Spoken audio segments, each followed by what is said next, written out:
The first patrol car arrived at 9:42 p.m. The street was quiet. Porch lights glowed softly against trimmed hedges and identical mailboxes. Nothing about the neighborhood suggested violence.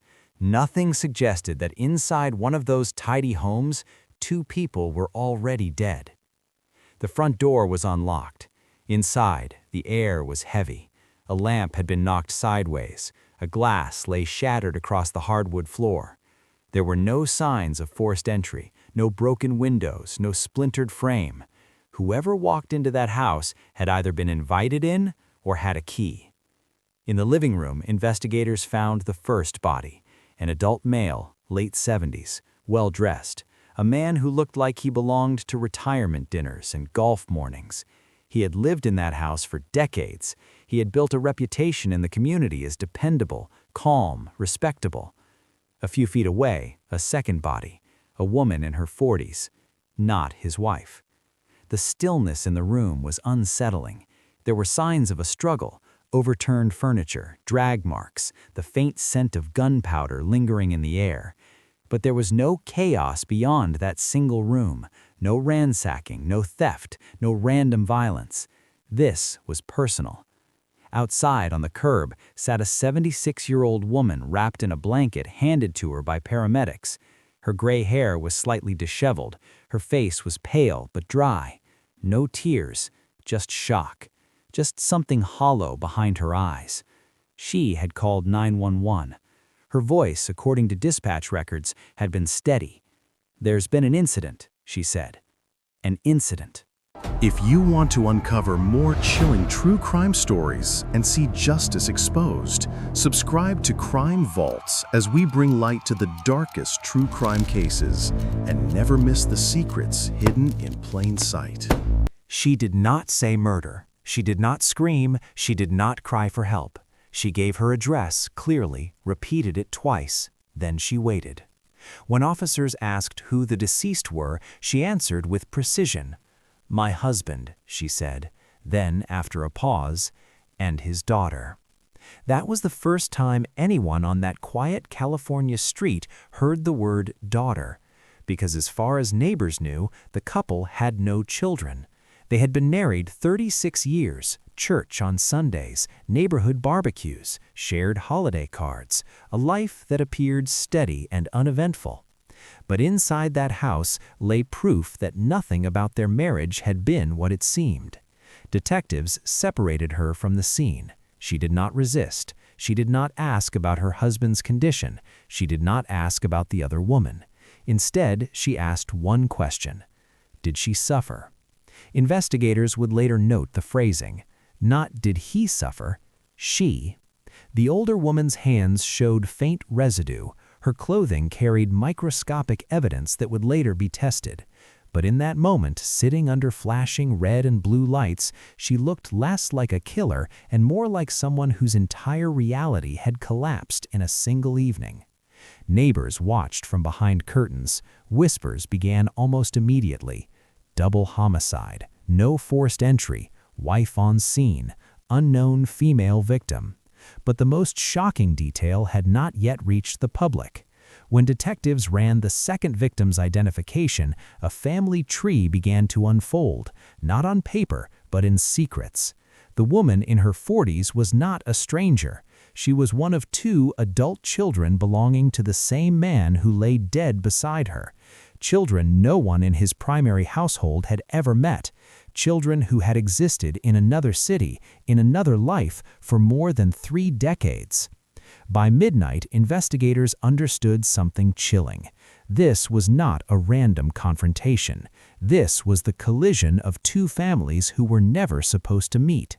For 36 years, one man had built two separate worlds, two homes, two sets of holidays, two identities, and somehow he had kept them from touching.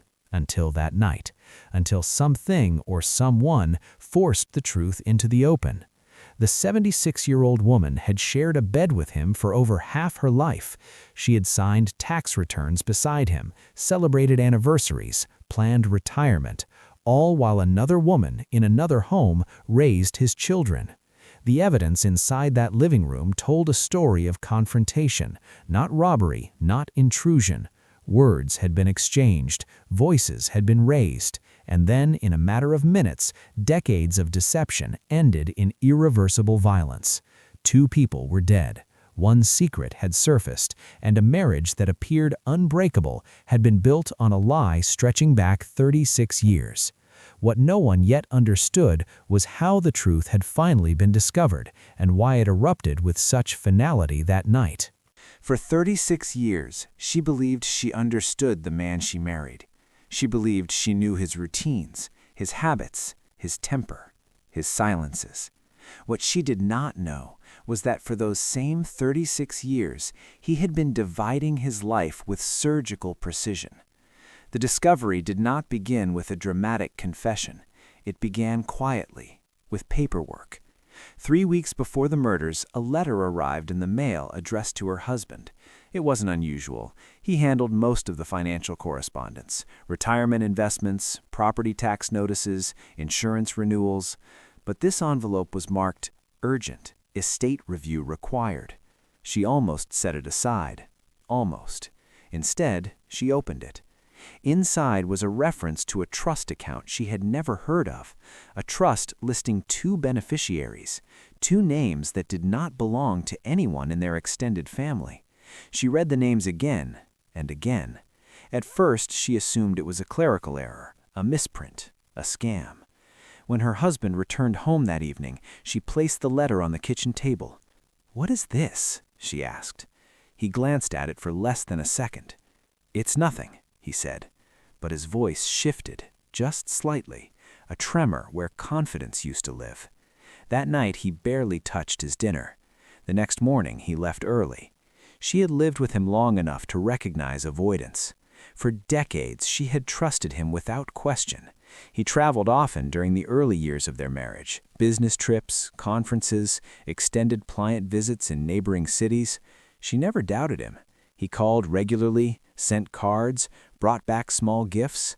He had been attentive, consistent, predictable. Until now. Over the next few days, she began to look closer at the life they shared. She requested access to their joint financial accounts. She combed through bank statements.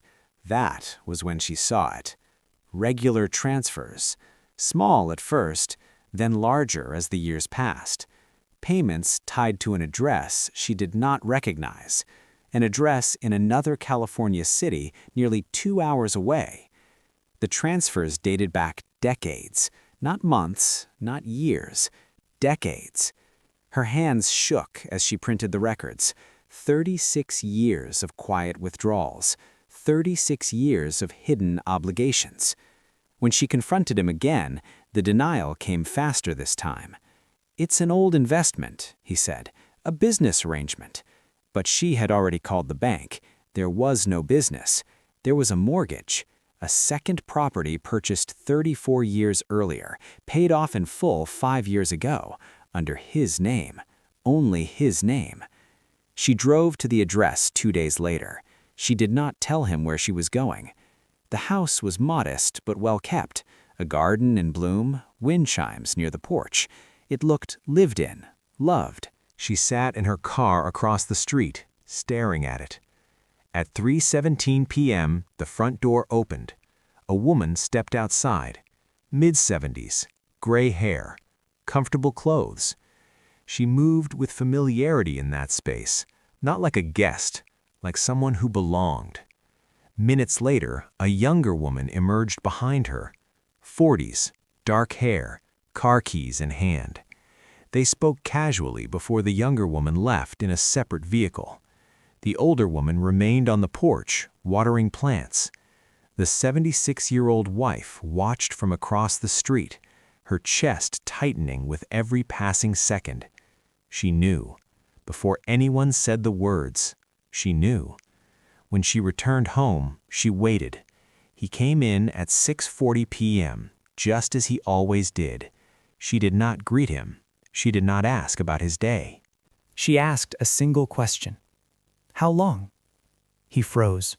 Silence expanded between them. "How long have you had another family?" The denial didn't come this time. Instead, he sat down, slowly, as if his body had finally surrendered to the weight of something he had been carrying for years. "It wasn't supposed to happen," he said. That was the beginning of the confession. He had met the other woman 37 years earlier during one of his frequent business trips. What began as an affair became complicated when she became pregnant. He claimed he had tried to end it. He claimed he had felt trapped. He claimed he didn't want to abandon his child. So he didn't. He chose both. He maintained his marriage, and he built a second household. 2 daughters were born into that second life. He attended graduations, birthdays, holidays, but never on the same day. He scheduled his existence like a calendar with no overlapping appointments. His wife listened without interrupting. Her entire adult life was unraveling in front of her. "You let me sit at holiday dinners," she finally said, "while you were celebrating with them the next day?"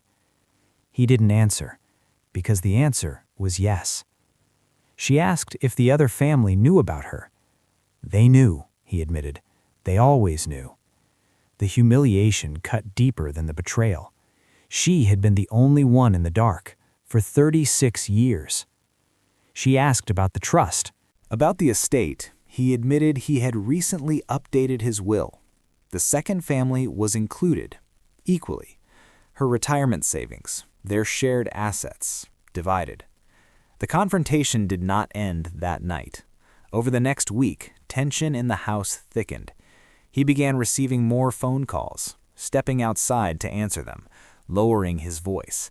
Once she heard him say, "She knows." Another time, "We'll figure it out." Figure what out? That question lingered.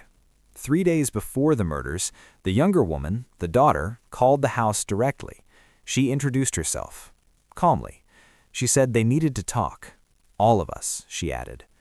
A meeting was arranged at the marital home, neutral ground, Sunday evening. No lawyers, no mediators, just family. Except they were never one family. They were 2 separate worlds forced into collision. By the afternoon of that Sunday, anxiety pulsed through the house like a living thing. The 76-year-old wife walked from room to room, replaying 36 years in her mind. Every business trip, every late meeting, every unexplained absence. The second family was no longer abstract. They were real. They had names, faces, voices, and they were coming to her home. By 6:55 p.m., headlights turned into the driveway. The doorbell rang at exactly 7:02 p.m. She opened the door, and for the first time in 36 years, both versions of her husband's life stood in the same space. No one could have predicted how quickly that collision would turn fatal. They stood in her doorway like uninvited proof that her entire life had been counterfeit. The older woman entered first, composed, dignified, carrying herself not like a mistress, but like someone who believed she had equal claim. Behind her walked the daughter, the same woman whose body would later lie on the living room floor. She looked around the house slowly, studying the framed photos on the walls, the wedding portrait in the hallway, the furniture chosen decades ago. There was no apology in her eyes. There was recognition, as if she had always known this place existed, as if she had imagined it many times. The husband hovered between them, visibly strained, his hands trembling in a way his wife had never seen before. He closed the door. 4 people stood in a home built on a single lie. No one sat at first. The air was thick with decades of silence finally demanding to be heard. It was the daughter who spoke first. "We deserve clarity," she said calmly. Not angrily, not emotionally, calmly.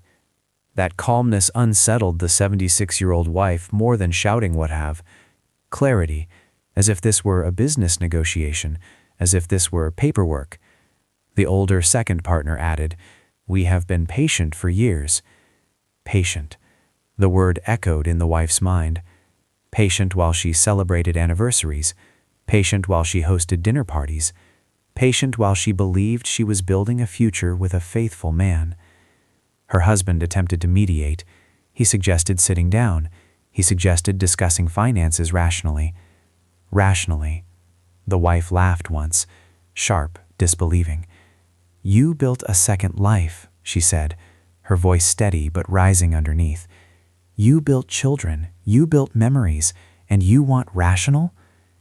The daughter did not back down. She revealed something that shifted the balance instantly. The husband had promised them security. Written assurances, property allocations, insurance guarantees. He had assured them that once retirement settled, everything would be formalized. The wife turned toward him slowly. "Is that true?" she asked. He hesitated. That hesitation was enough. The second family had not come simply to talk. They had come to secure their future. The daughter placed a folder on the coffee table. Inside were copies of emails, drafts of legal revisions, a nearly finalized trust amendment that significantly reduced the wife's inheritance share. The room began to spin, not physically, but emotionally. 36 years, reduced to percentages on paper. "You were never supposed to find out like this," the husband muttered. Not an apology, a logistical regret. The older woman spoke again, this time softer. "We didn't ask for this either." But the wives saw something else beneath that softness. Expectation, entitlement, as if they believed this outcome was overdue. The daughter's tone hardened. "We are his children. We exist whether you like it or not." That sentence fractured whatever fragile restraint remained. The wife stepped closer. "You exist because he lied," she said. The husband attempted to intervene physically now, placing himself between the two women. His divided life had finally collapsed into a single room, and he had no script prepared for this moment. Voices rose. Accusations overlapped. Years of secrecy poured out in fragments. The wife demanded timelines. How many birthdays had he missed with her to attend theirs? How many vacations had been fabricated? The daughter responded with equal force. "He was there for us," she said. "He chose to be." That was the truth that burned the deepest. He had not been trapped. He had participated willingly. The confrontation shifted from betrayal to power. Who would control the narrative? Who would control the money? The daughter insisted that legal documentation would move forward regardless of emotional fallout. "You can't erase us," she said. The wife felt something inside her snap. Not violently at first, but like a rope pulled too tight for too long. Her entire identity had been anchored to a marriage that now appeared fraudulent. She wasn't just losing her husband. She was losing the story she had told herself for decades, her community image, her sense of security, her dignity. The husband raised his voice for the first time, demanding everyone calm down. He admitted he had delayed formalizing changes out of fear of exactly this explosion. But delay had not prevented impact, it had intensified it. The daughter picked up the folder again. "This ends tonight," she said. "We're done living in the shadows." That sentence altered the temperature of the room. Shadows had protected everyone until now. Exposure meant consequences. The wife walked toward the hallway briefly, her breathing shallow, her thoughts racing in sharp, disjointed flashes. Wedding vows, hospital visits, mortgage payments, whispered "I love yous" before sleep. All of it now contaminated. Behind her, the argument continued. The older second partner suggested selling one of the properties to divide assets fairly. Fairly. The word felt like mockery. The wife returned to the living room. Her face had changed. Not hysterical, not screaming. Controlled. Eerily controlled. "So this is what I am?" she asked quietly. "A line item?" No one answered immediately. The husband stepped toward her, lowering his voice, attempting to contain the moment. But containment was no longer possible. Decades of deception cannot be compressed into a single calm conversation. The daughter reached for her phone at one point, perhaps to call someone, perhaps to record, perhaps out of instinct. The wife noticed the movement. She interpreted it as escalation, as threat, as further humiliation waiting to spread beyond those walls. "Put it away," she said sharply. The daughter refused, and in that refusal, something irreversible shifted. The room was no longer about negotiation. It was about exposure, about destruction, about who would walk away with power. Outside, the neighborhood remained quiet. Inside, 36 years of lies had reached their breaking point. What happened in the next few minutes would erase any possibility of repair and ensure that this confrontation would never leave that house quietly. The next moments would later be reconstructed through forensic timelines, phone data, and the fragments of memory left behind by the only person who survived the room. Voices overlapped, movements became sharper. The husband stepped forward again, attempting to physically separate the two sides of his divided life. The daughter's phone remained in her hand. The 76-year-old wife's breathing had grown shallow, but her posture had steadied into something unnervingly deliberate. The argument was no longer about money. It was about erasure, about who would be written out of existence. The husband reached towards his wife, telling her to calm down, telling her they could work this out. Work what out? 36 years cannot be negotiated in a single evening. The older second partner moved closer to her daughter, protective, defensive. The room compressed, the distance between them shortened to inches. Words turned into accusations. Accusations turned into threats. Legal threats, reputational threats, threats of public exposure. The daughter said the phrase that investigators would later highlight repeatedly: "Everyone will know." Whether she meant family, church, community, or the law did not matter. The implication was clear. The secret would not survive the night. And for a man who had spent nearly 4 decades maintaining 2 parallel lives without collision, exposure was the one outcome he feared most. What happened next unfolded in seconds. A sudden movement, a struggle over control, a weapon drawn from within the house. Detectives would later determine it was legally owned. There was no forced entry because nothing about this confrontation was external. It was intimate, chaotic, final. The first shot shattered more than silence.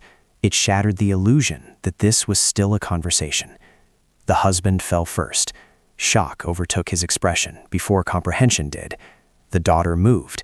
Whether toward him or away from danger would later be debated, but the second shot ensured she never reached the door. The older second partner screamed. That sound would echo in neighbors' statements. A single scream, then silence. When it was over, the room looked nothing like it had minutes before. 2 bodies on a floor that had once hosted holiday gatherings. A marriage reduced to evidence markers. The 76-year-old wife stood in the center of it all, the weight of irreversible actions settling in around her. She did not flee. She did not attempt to fabricate a story. She placed the weapon down. She walked outside. She called 911. "There's been an incident," she said. By the time officers arrived, the confrontation had ended, but the consequences were just beginning. Investigators processed the scene methodically. Gunshot residue tests, trajectory analysis, blood spatter patterns. Everything indicated close range. Everything indicated familiarity. During questioning, she did not deny pulling the trigger. She described the moment as a collapse. "He erased me," she reportedly said. Not physically, existentially. In her mind, the life she had invested in had already been destroyed. Prosecutors would later argue premeditation. They would point to escalating financial disputes, to the scheduled meeting, to the accessible weapon. They would frame it as a calculated decision to eliminate competition for inheritance and dignity. The defense would argue emotional devastation. 36 years of deception revealed in weeks, public humiliation, psychological fracture. They would describe a woman who had her identity dismantled in real time and reacted in a moment of overwhelming collapse. The courtroom would not only examine ballistics and bank statements, It would examine marriage itself. What does betrayal of that magnitude do to a human mind? Is rage born in a single second, or is it built slowly over decades of quiet lies? The community that once viewed the couple as stable and admirable now found itself divided. Some whispered that she had been pushed beyond endurance. Others insisted that nothing justifies taking two lives. The surviving older second partner would speak briefly outside court months later. "We didn't deserve this," she said. And she was right. The daughter did not deserve to die for circumstances she was born into. The husband did not deserve execution in his living room. And yet 2 graves now marked the final chapter of a secret that should have been confronted long before it metastasized into violence. The 76-year-old wife would spend her remaining years defined not by the decades she believed were loyal, but by the minutes that ended them. In the end, the case was not only about a double murder, it was about the destructive power of prolonged deception, about what happens when truth is delayed until it detonates. 36 years of lies survived birthdays, holidays, and anniversaries. They did not survive one Sunday evening when 2 families finally stood face to face. Some secrets dissolve quietly when exposed. Others explode. If you want to uncover more chilling true crime stories and see justice exposed, subscribe to Crime Vaults as we bring light to the darkest true crime cases and never miss the secrets hidden in plain sight.